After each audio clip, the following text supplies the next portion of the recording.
Today we'll start with zero exponents. Zero exponents, when terms containing powers are divided, the answer sometimes has a zero exponent. क्या बोल रहा है ये sentence कि कोई भी टर्म है, अगर उसको पावर्स है, ठीक है, अगर वो डिवाइड कर रहे हैं हम, तो उसका जो आंसर मिलता है वो जीरो एक्सपोनेंट में मिलता है. कैसे, अभी आगे देखते हैं. To discover the meaning of a zero exponent, look at the following example. जो एग्जाम्पल दिए हुए हैं इसको देखो. 4⁻³ डिवाइडेड बाय 4⁻3. अब सेम टर्म है, डिवाइड हो रहा है, तो ऑब्वियस ही बात है उसका आंसर 1 आएगा. ठीक है, बट हम एक्सपोनेंशियल लॉ जब लगा रहे हैं तो 4⁻3 लिख रहे हैं, इसको डिवाइड कर रहे हैं 4⁻3 से.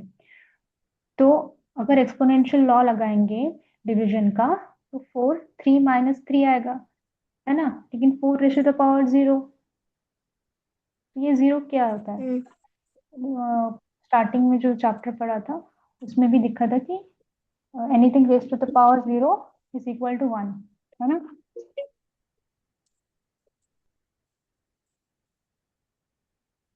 तो इसको क्या बोलेंगे हम, इक्वल टू 1.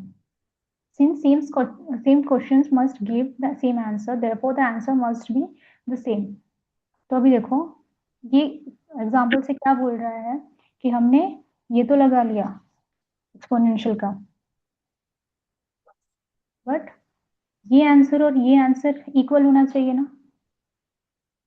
सॉल्व जब कर रहे हैं तो ये 4⁻3 हमारा 64 हो गया, 4⁻3 डिवाइडेड बाय 4⁻3, हम 64 डिवाइड बाय 64 करेंगे तो उसका आंसर 1 आएगा.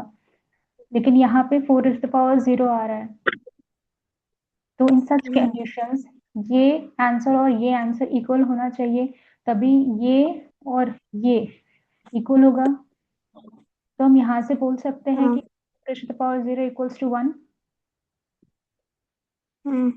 अब एक और एग्जांपल ट्राई करो. Now try this division, e⁻7 divided by e⁻7. ठीक है, यहाँ पे ए सब कैंसिल कर दिया, 1 1 1 1 आया आंसर, तो आंसर 1 आया. ठीक है, और फिर बाद में लॉ लगाएंगे हम, तो माइनस क्या आएगा, e⁻0. तो इससे हमें समझ में आ रहा है कि it follows from the about that a⁻0 equals to 1. ठीक है, and a is not equal to 0. यहाँ पे ये कंडीशन है कि a should not be equal to 0. ठीक है, a is a non zero number.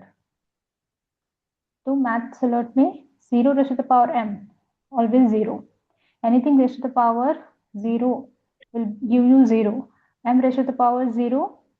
मतलब यहाँ पे कंडीशन क्या है कि बेस में आपका 0 नहीं होगा.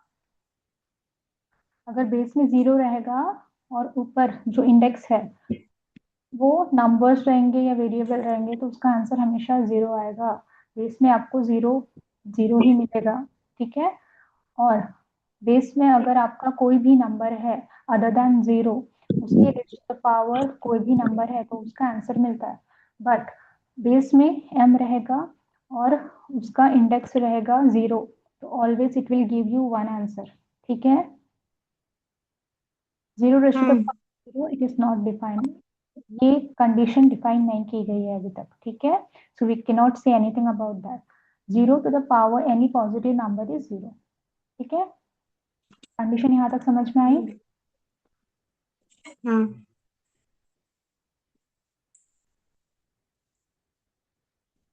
Let's proceed.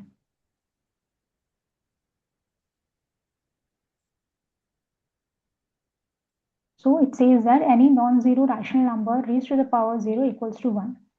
Another example दिया है, x raised to the power 0 equals to 1. -5 raised to the -5 divided by 8 raised to the power 0, that will also give you 1. Any number other than 0, ठीक है, it will give you 1 when the index is 0. Example, find the value of a 2 raised to the power 0 plus what it will give. It will give answer 1 1 1 1. तीनों को add कर लो, it will give you answer 3. देखो 2 raise to power 0 1 होगा, plus 1 होगा, plus 1 हो गया, ठीक है, 3 आ गया आंसर। सेकंड प्रॉब्लम देखो, -6 रेज़ टू द पावर 0। अभी यहाँ पे एक हमने कंडीशन लगाया था कि ऑड और इवन नंबर है, 0 क्या है?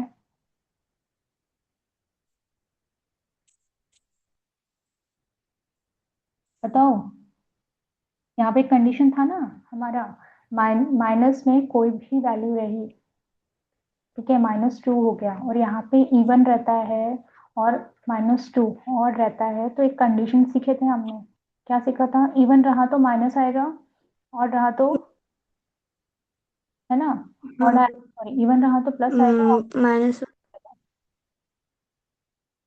Even will give you positive answer, odd will give you negative answer, but यहाँ पे 0 है, तो नेगेटिव साइन का कोई यहाँ पे फर्क नहीं पड़ता जब 0 रहेगा।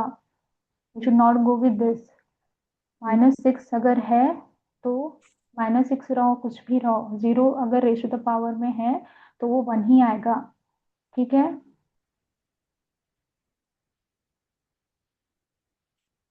आया समझ में?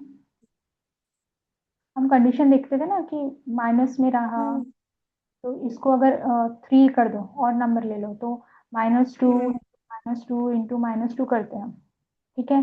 तो -2 क्या मिलता है हमको? 2 इंटू 2 8 आता है, 8 क्यूब, ठीक है, लेकिन माइनस लगाते कैसे पता चलेगा? कभी भी ऑड नंबर रहा तो हम माइनस यूज करते हैं, ये हमारा रूल है ना। और इवन रहा, अगर 4 हो गया, हाँ। ये आया, तो ये क्या आ जाएगा? पॉजिटिव में आ जाएगा, but it does not apply to this condition.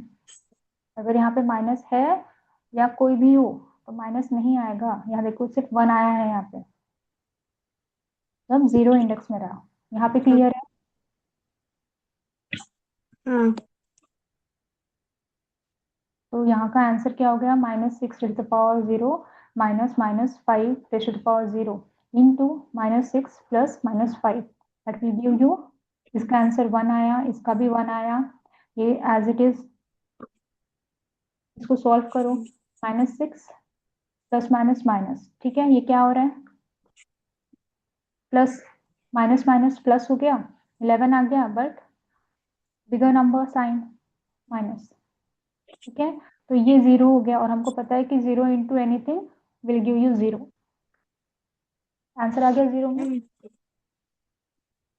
हाँ।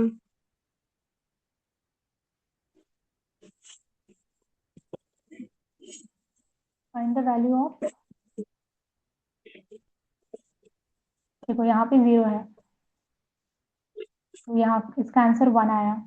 यहाँ पे दो लाइक टर्म्स है, बेस सेम है, तो यहाँ पे हमारा क्या है, एक नाम लगेगा, कौन सा? मल्टी डिवीजन में है, तो 7 - 5 हो गया, ठीक है, और ये एज इट इज लिख दिया। फिर इसकी वैल्यू लिख दी, यहाँ पे ये इसको सॉल्व किया तो 2 आया, 7 - 5 और 1, ठीक है। यहाँ देखो मल्टीप्लिकेशन का साइन है, ये एडिशन का साइन है, तो इसको सॉल्व करो।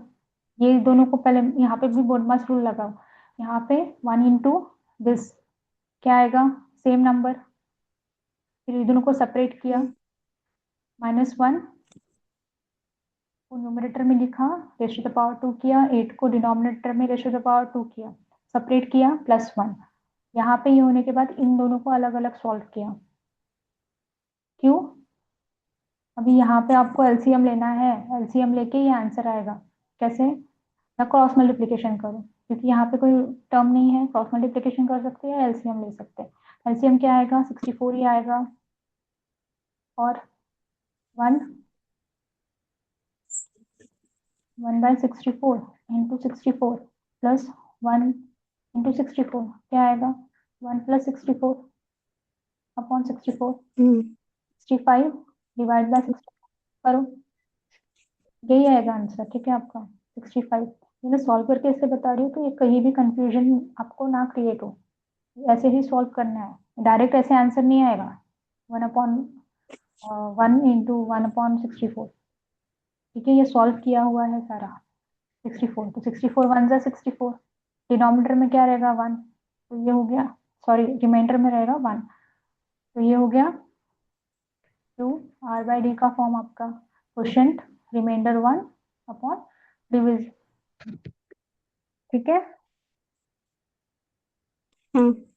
आ गया समझ में? डायरेक्टली नहीं लिखा है, अगर क्रॉस मल्टीप्लिकेशन कर रहे हो तो कैसे करोगे? 1/64 प्लस 1/1, डिनोमिनेटर में कुछ नहीं है मतलब 1 लिखते हैं, ठीक है। क्रॉस मल्टीप्लिकेशन करो, 1 into 1 plus 1 into 64 upon 64 into 1, ऐसे क्रॉस मल्टीप्लिकेशन करते हैं। फिर बेटर क्या होता है, एलसीएम लेना। बोला है ना मैंने, जैसे 64 हो गया और यहाँ पे 24 रहेगा, तो आप यहाँ पे अगर, तो इसका एलसीएम लोगे आप, क्योंकि 64 इंटू 24 ये करना थोड़ा सा लेंदी प्रोसेस हो जाएगी। बेटर है आप एलसीएम लेके सॉल्व करो, ठीक है। तो ये प्रैक्टिस से ही आता है आपको। यहाँ तक समझा? तो इसका आंसर क्या आ जाएगा?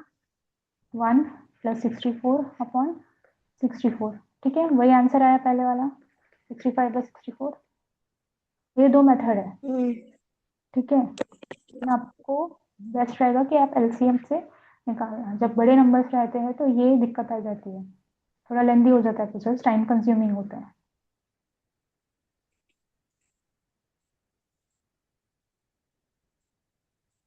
अब negative exponents, when terms containing exponents are divided the answer sometimes has the negative exponents।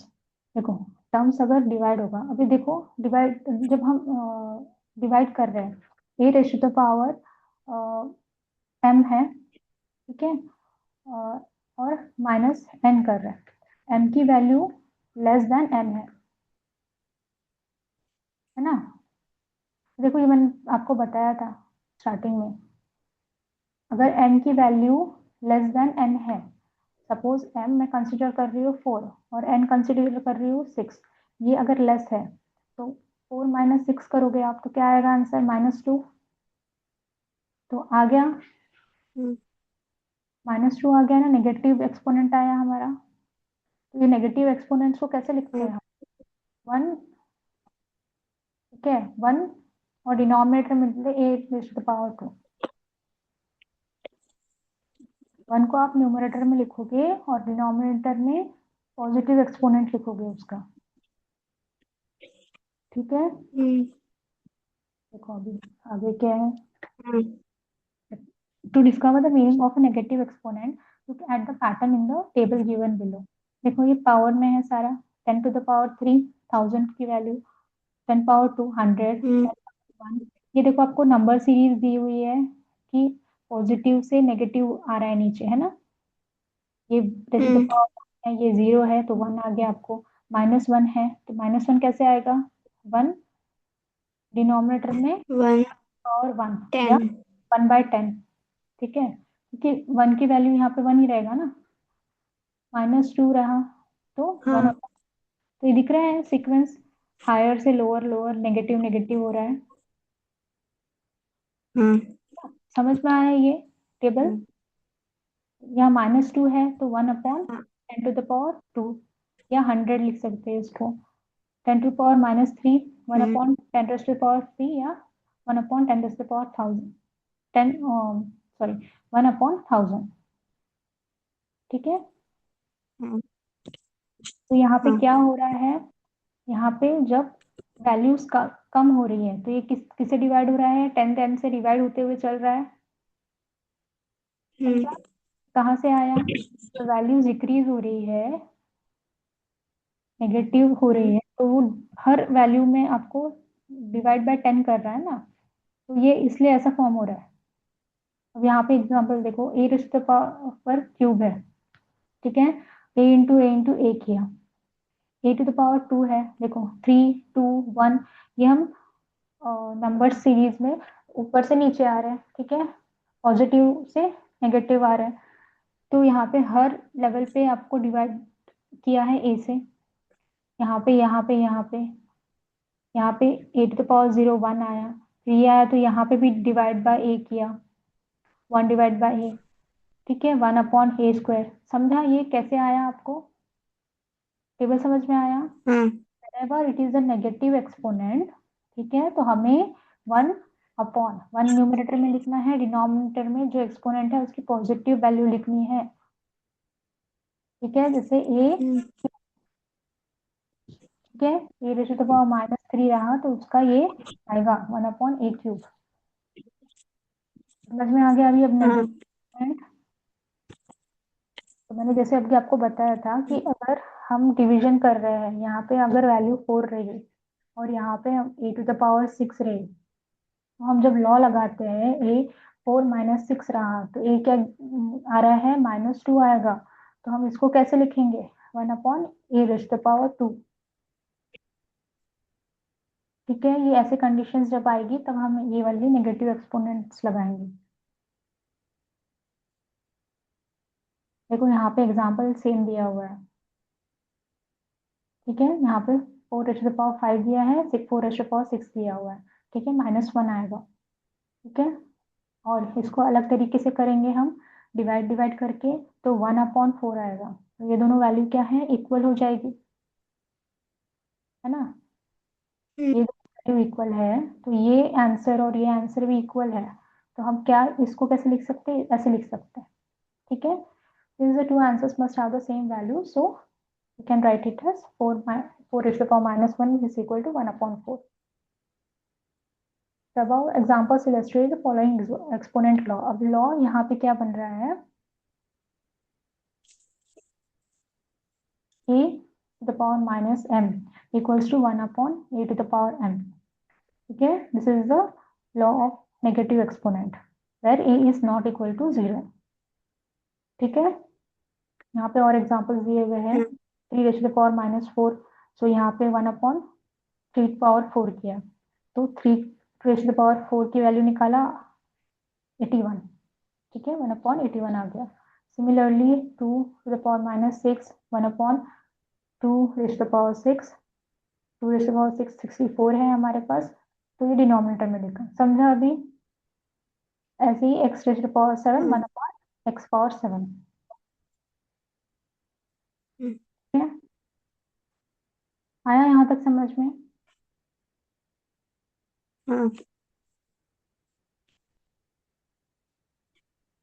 अब इन जनरल बोल रहे हैं कि यहाँ पे a/b है और इसको -n है। अगर इसको हम लोग सेपरेट लिखेंगे, ठीक है, इसको कैसे करेंगे, a⁻n b⁻n, ये कैसे लिखेंगे हम डायरेक्ट, ये कैसे आएगा, देखो यहाँ पे, तो यहाँ पे हम a को अलग कर लो, ठीक है, 1 कर लो, इंटू 1/ab। ठीक है, ऐसे लिख सकते हैं हम इसको, अलग अलग कर दिया, ये a⁻n है अपॉन 1 है इंटू 1/b⁻n, ऐसे लिख सकते हैं हम इसको। तो अभी इसको सॉल्व करेंगे, क्या आएगा, a⁻n है, according to negative exponent 1/a⁴n आएगा ना, अपॉन 1 आएगा इंटू, इसको लिख सकते हैं हम ऐसे, यहाँ पे क्या लगा रहे हैं हम, नेगेटिव एक्सपोनेंट का लॉ जो अभी पढ़े हमने। ठीक है, तो इसमें सब्स्टिट्यूट कर दो, लॉ लगा दो, इंटू ये वाला टर्म 1/b, इसमें लगा दो 1/bn b⁻n। तो इसको सॉल्व करेंगे, अब क्या आएगा, 1/a⁴n इंटू ये क्या हो जाएगा, ऊपर चले जाएगा b⁻n, तो आंसर क्या आएगा, b⁻n/a⁴n। ठीक है, ऐसा आंसर आ जाएगा। तो फाइनल आंसर आप ऐसे लिख सकते हो, ये a-n equals to b/n b/a whole to the power n। ठीक है, समझा? क्या समझा? हाँ बोल रहे हो। ये कैसे है सॉल्व किया, ये डायरेक्टली आपको नहीं आता है, याद रखना। ये नया लॉ। हाँ, ये नया लॉ है, बट ये नेगेटिव एक्सपोनेंट का लॉ है। तो अभी तक आपने क्या सीखे कि कभी भी कोई भी नेगेटिव एक्सपोनेंट दिखा आपको तो वो हमेशा क्या आएगा, 1/a⁴ दैट एक्सपोनेंट, पॉजिटिव में लिखना है। ये आपका लॉ है। तो जब ऐसी कंडीशन आ जाएगी आपकी कि दो नंबर रहेंगे, फॉर एग्जाम्पल ये वाला ही नंबर देख लो, ठीक है, इसे 2/3 दिया हुआ है, ठीक है, -3 रेस्ट द पावर में। तो इसको कैसे लिखेंगे हम? ये कंसिडर करो पूरा का 1/2। 1/3 होल टू द पावर 3, है ना। हाँ। चलो अभी इसको सॉल्व करो। 1/1 को वैसे ही लिखो, 2 पावर 3, 3। 3 पावर 3, ठीक है। हाँ। फिर 2 पावर 3 कितना, 8, 3 पावर 3 कितना, 27। 7। तो अभी इस 27/। हाँ, अभी समझो, ये ये पूरा टर्म, ये क्या है, ये न्यूमरेटर है, और ये पूरा टर्म क्या है, डिनोमिनेटर, डिनोमिनेटर। ठीक है। लेकिन अगर यहाँ पे ऐसा, यहाँ पे क्या दिया हुआ है, यहाँ पे भी फ्रैक्शन है, तो ऐसे टाइम पे क्या करते हैं हम, 1/1 कंसिडर कर लो, डिवाइडेड बाय ये न्यूमरेटर, ये फ्रैक्शन, ये वाला 1 कहाँ है, ये वाला 1 है, उसके अपॉन में मैंने 1 दे दिया एक और, ठीक है। मतलब ये लॉजिक है, कहाँ से आ रहा है, ठीक है, डायरेक्ट आप ऐसे नहीं लिख रहे हो, ये आ कहाँ से रहा है वो बोल रहे हो। तो 8 न्यूमरेटर में हो गया, डिवाइड बाय 27।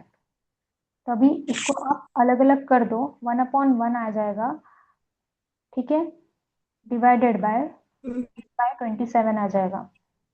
तो अगर मेरे को ये वाला 8/27 निकालना है तो मैं क्या करूंगी, 27/8 से मल्टीप्लाई कर दूंगी डिनोमिनेटर में।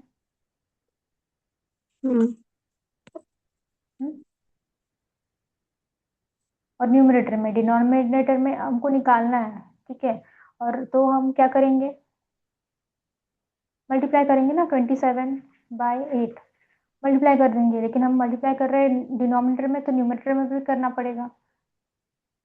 तो क्या करेंगे, 27/8 इंटू 27/8, तो ये 27 कैंसिल हो जाएगा, 8 कैंसिल हो जाएगा, क्या बचेगा, 1 है, ये तो 1 इंटू 27/8।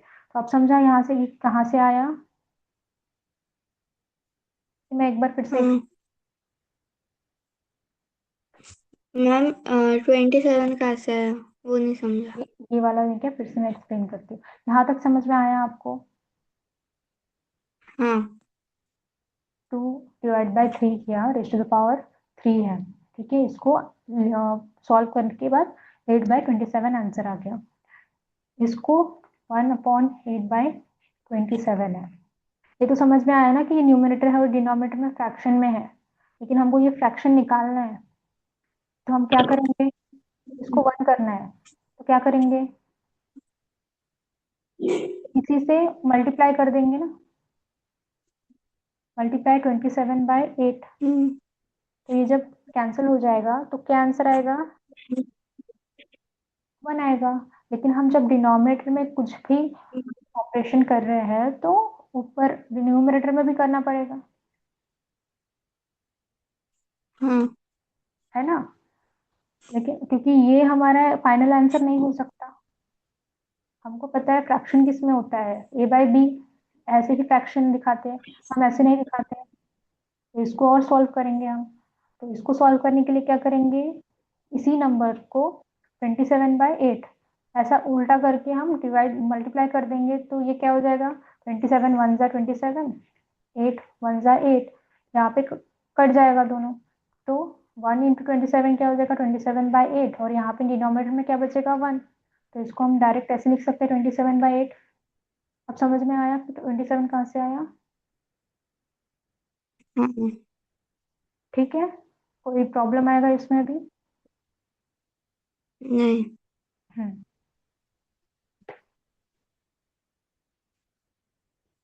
या यू कैन राइट डायरेक्टली। ये डायरेक्टली कैसे हो गया, उल्टा, 3/2, थोड़ा सा ध्यान देना है, बाकी कुछ भी नहीं है। एक बार समझ में आ गया ना आपको तो प्रॉब्लम नहीं आएगी। जैसे अभी 2/3 है, इसको अलग अलग सेपरेट कर दी मैंने। मैंने ये वाला एग्जांपल भी दिया था a/b के फॉर्म में। इसको 2 टू द पावर माइनस अलग अलग कर दो। इसको लिख लो 1/2 पावर 3 होल है, ठीक है। 1/3 पावर 3 सॉल्व कर लो। 1 अपॉन क्या हो जाएगा,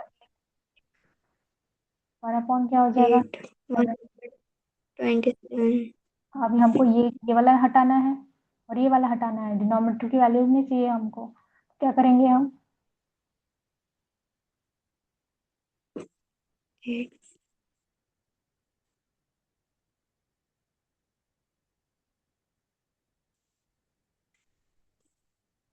8/27। देखो एक मिनट, 1 अपॉन इसको भी अलग कर दो। 1/8/8। एक मिनट, 1/8 है, इतना करने की जरूरत नहीं है। मैं एक्सप्लेन इसलिए कर रही हूँ कि आपको ये कहाँ से ऐसा ना हो ये डायरेक्टली हो जाए और फिर कभी और दूसरा प्रॉब्लम आ जाएगा तो वहां पे कंफ्यूज हो जाओगे। इसलिए मैं पूरा डिटेल में एक्सप्लेन कर रही हूँ कि आता कहाँ से है, ठीक है। तो इसमें कंफ्यूज मत हो जाना आप। 1/8 लिखा, इसी को हम लिख सकते हैं सेपरेटली इनटू, ठीक है। 1/1/27 ऐसे लिख सकते हैं।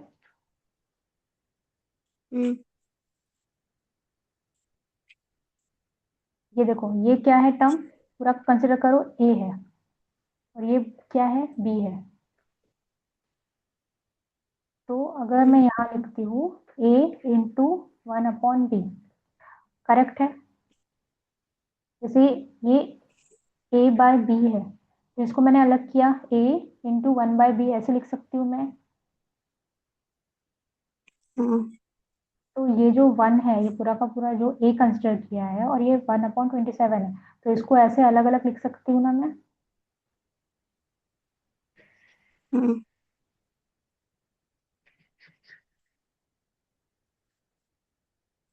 तो ये 1/8 को अलग लिखा, ठीक है, इंटू 1/1/27।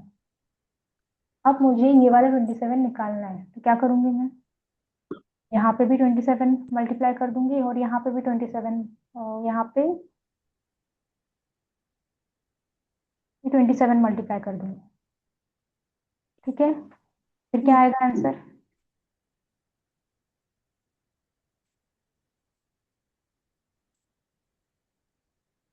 1/8 इंटू 27, 1 इंटू 27 27, और ये क्या हो जाएगा 1/27 इंटू 27। तो ये कैंसिल होके 1 आएगा, समझा। तो ये आंसर, फाइनल आंसर क्या आएगा, 27/8। 7/8। तो ये इतना ना करते हुए हमने क्या किया, अगर मैं ए और बी आपको बताऊंगी, ये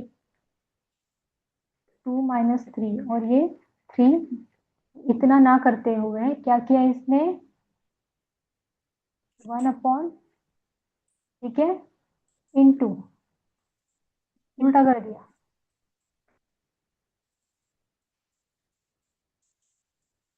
अगर इसको अलग अलग निकाला मैंने, ठीक है, तो ये ऐसा उल्टा हो गया, मतलब वो पूरा सॉल्व ना करते हुए डायरेक्टली आप ऐसे लिख दो। तो ये क्या किया, इसको उल्टा करके पॉजिटिव में ले लिया। तो अगर इसके बाद कभी भी ऐसा दिखा आपको तो इन पर्टिकुलरली आप डायरेक्ट ये वाला लगाओगे स्टेप, ठीक है। A to the power a upon b है, रेज टू द पावर -1 है, नेगेटिव वैल्यू है, तो उसको डायरेक्टली आप उल्टा कर दोगे। या यहाँ पे 2 रहा तो यहाँ पे होल पावर 2 आएगा, समझा। ये जो कैलकुलेशन है ये सारा का सारा जो है, जो मैंने किया ये आपको एक्सप्लेनेशन है कि ये आया कैसे। लेकिन अभी इसके बाद आप क्या करोगे, डायरेक्टली आप उसको उल्टा कर दोगे, ठीक है।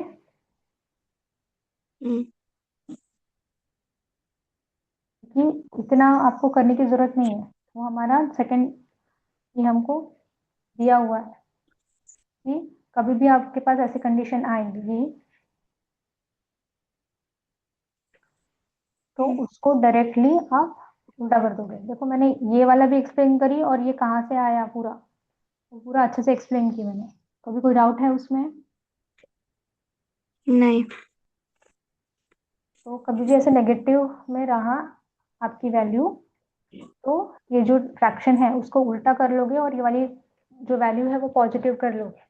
ठीक है, फिर सॉल्व कर देना। हाँ। आगे बढ़े। हाँ। तो इसी को बोलेंगे फाइंड द रेसिप्रोकल ऑफ। ये minus reciprocal of -2 to the power -3। Reciprocal यानी क्या होता है? अगर find the reciprocal of a बोला मैंने, तो क्या करोगे आप? रेसिप्रोकल कैसे लोगे? 1/a लोगे। ठीक है, this means as the reciprocal, मतलब वो बेस जो टर्म है, कोई भी वेरिएबल है या नंबर दिया हुआ है आपको, तो अगर इसका रेसिप्रोकल निकालने बोलना है, मतलब क्या हुआ? उसको 1 दैट वैल्यू लिखना है। ठीक है, उसके बाद आंसर निकालना है। अब यहाँ पे रेसिप्रोकल ऑफ -2 ⁻³ तो क्या निकाला? 1/-2 ⁻³ इसको कैसे लिखा हमने? रेसिप्रोकल यानी ये पूरा का पूरा टर्म क्या है? ए कंसिडर कर लो। ठीक है, बेस वैल्यू। तो वो डिनोमिनेटर में लिखा, 1 न्यूमरेटर में लिखा। यही होता है रेसिप्रोकल का मीनिंग। तो इसको अब सॉल्व करो। यहाँ पे -2 है, -2, लेकिन ⁻³ करोगे आप, लेकिन क्या ऐसे लिख सकती हूँ ना मैं? अभी इतना हमने पढ़ा, ऐसा लिख सकते हैं ना हम? ये न्यूमरेटर की value 1 as it is, reciprocal करने के बाद ये जो बेस को हम सॉल्व कर ये डिनोमिनेटर को जो हम सॉल्व कर रहे हैं, 1/-2 ⁻³ लिख सकती मैं। नेगेटिव वैल्यू हटा दिया यहाँ पे एक्सपोनेंट की लॉ लगा के। अब क्या, यहाँ पे ⁻³ है, ऑड नंबर है, तो ये माइनस माइनस में ही रहेगा, तो 1/(1/-8 आएगा। तो अभी जो मैंने रिसेंटली पढ़ा था, a/b⁻n, तो इसको हमने डायरेक्टली क्या किया था? b/a⁻n।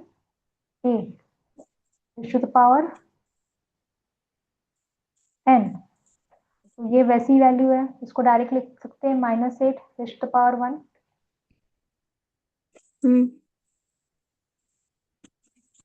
है ना? या 2⁻3 डायरेक्ट लिख सकते हैं ना हम ऐसे, ये वाली वैल्यू।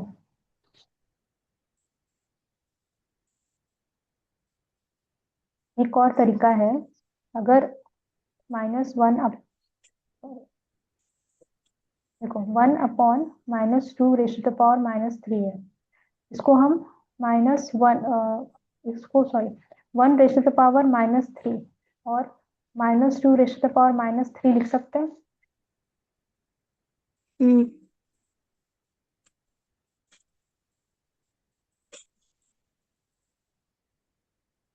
लेकिन फिर माइनस में आएगा साइन, आएगा या नहीं आएगा?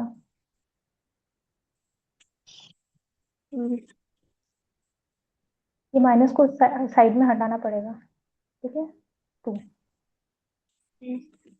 ये अगर कैंसिल करना है तो ये पूरा बहुत बेसिक आ जाता है, इतना हम डीप में नहीं जाना चाहिए। हमको डायरेक्टली आंसर दिया हुआ है कि a/b ऐसा रहा, तो आप डायरेक्टली इसको रिवर्स कर दो, तो क्या आ जाएगा? -2⁻³ इतना जाने की जरूरत नहीं है, मैं आपको इसलिए समझा रही हूँ क्योंकि आपको कंफ्यूजन क्रिएट ना हो। ये ऐसे आता है एक्चुअली इतना सॉल्व करने के बाद, लेकिन हमको डायरेक्ट डायरेक्ट ये जो लॉ दिया हुआ है वो सॉल्व करना है। तो a/b ऐसा था नेगेटिव में, तो यहाँ पे भी समझ लेना, तो इसको उल्टा कर दो सीधा। ठीक है, नेगेटिव का पॉजिटिव हो जाएगा, तो इसको जो रेसिप्रोकल आएगा ना आपको, आगे देखो डायरेक्टली ये बी वाला प्रॉब्लम देख लो, क्लियर हो जाएगा। 3/4 है। ठीक है, यहाँ पे समझ लेना था 1 था, तो इसका रेसिप्रोकल ये उल्टा हो जाएगा। 3 बाय, इसको रेसिप्रोकल ले लो, फिर इसको सॉल्व कर लो। इसको सॉल्व क्या करेंगे, ये डायरेक्ट ऐसे हो जाएगा 3/4 पावर 3। कैसे आया ये देख लो, 1/3/4 - 3। हमने लॉ लगाया, कौन सा लॉ, A/B⁻n, तो क्या हो जाएगा B/A⁻n। तो इसको भी वैसे ही लगाओ, 1/4/3 ठीक है, ऐसे हो जाएगा पहले, लेकिन ये और से फिर न्यूमरेटर में है, फिर क्या हो जाएगा, ये रेसिप्रोकल है, 3/4